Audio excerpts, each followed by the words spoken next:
Welcome now, Rina Shah, GOP political strategist and commentator.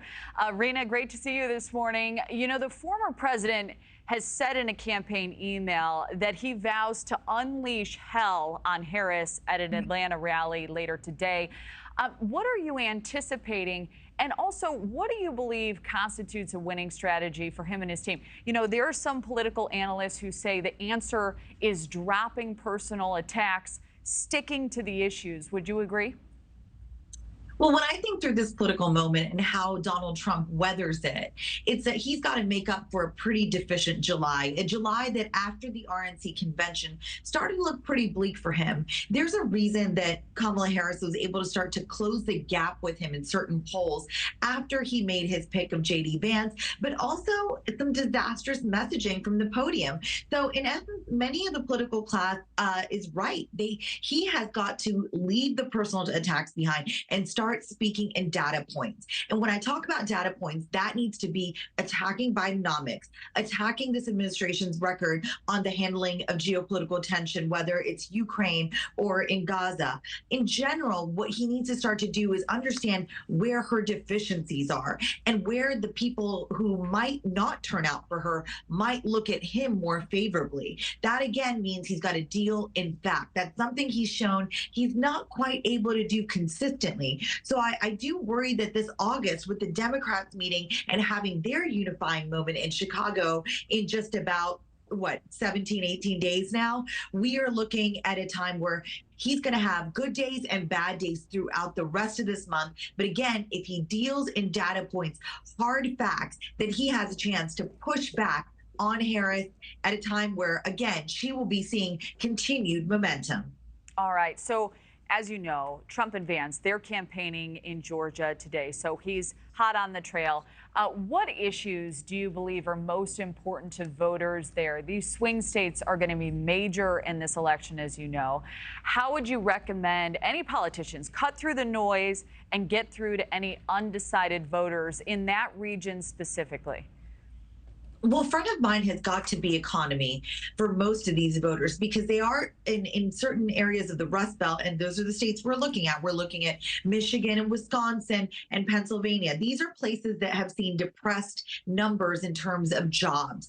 As work has shifted in many of these towns, for example, in Pennsylvania, steel was so big, and we've talked about this over decades, right? I myself hail from West Virginia, where coal isn't what it used to be. When I was growing up in the 90s, early 2000s, mines were already closing.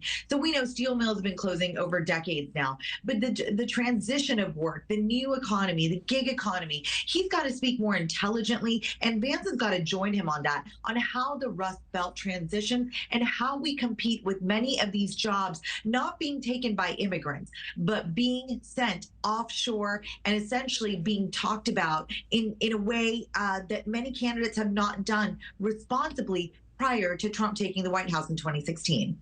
You know, taking this message directly to voters in these debates is going to be huge. We know the former president is now on record refusing to debate Harris on ABC, instead agreeing to a matchup on Fox. What do you glean from that move, Rina, and how do you see it playing out potentially?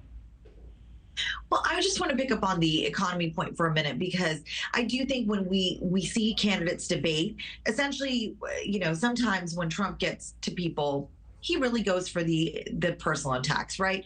But again, with the economy still being a very front of mind issue, immigration, public safety as well, he's got to be able to push back with some solid plans, some solutions that sound very different than the time he was in office. Because let's not forget, we are still in recovery mode. We are 4 years post our first pandemic, or first talk of the pandemic, and it landing here on our shores. But when you talk about the price of daily commodities, the price of daily living, wages being down, but the cost of items, again, of daily necessity being up, that's where I think he can potentially win. But he's got to bring a very different strain of talk, and that talk has got to be rooted in full-on solutions that push back on the Biden administration's record, tying Harris to the Biden administration, saying she's not going to be different. That can all be done on a debate stage in a nice, concise way. And again, September is what the talk was all about.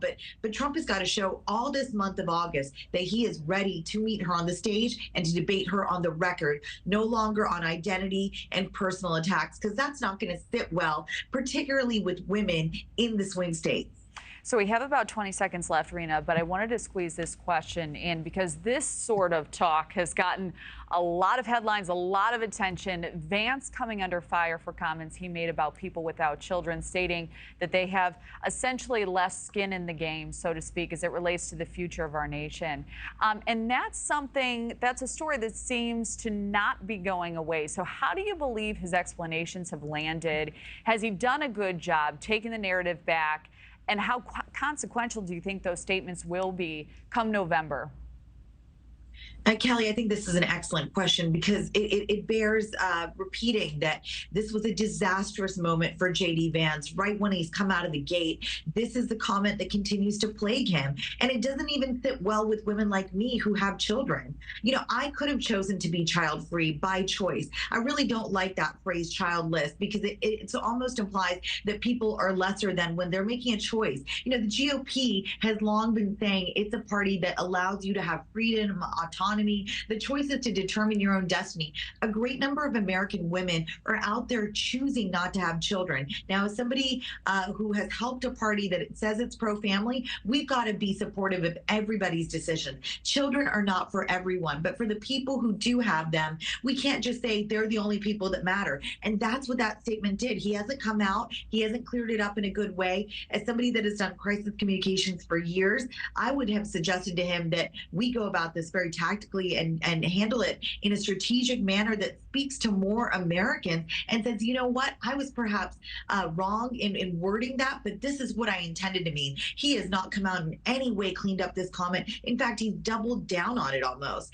And that's in essence, the worst thing you could do in a campaign when you need to reach more people, when you need to broaden your appeal and widen the tent to get to, again, independently minded people in the swing states, largely who are women. These are people who are educated, and they're not going to want to hear this kind of rhetoric. They've got to be able to turn the ship back around on these comments because they continue to plague him weeks later, and I think they'll stick into September and October, not going away anytime soon. All right. Well, we'll see if any clarification comes in the days and weeks ahead. Rina Shah, we appreciate your insight as always. Thank you.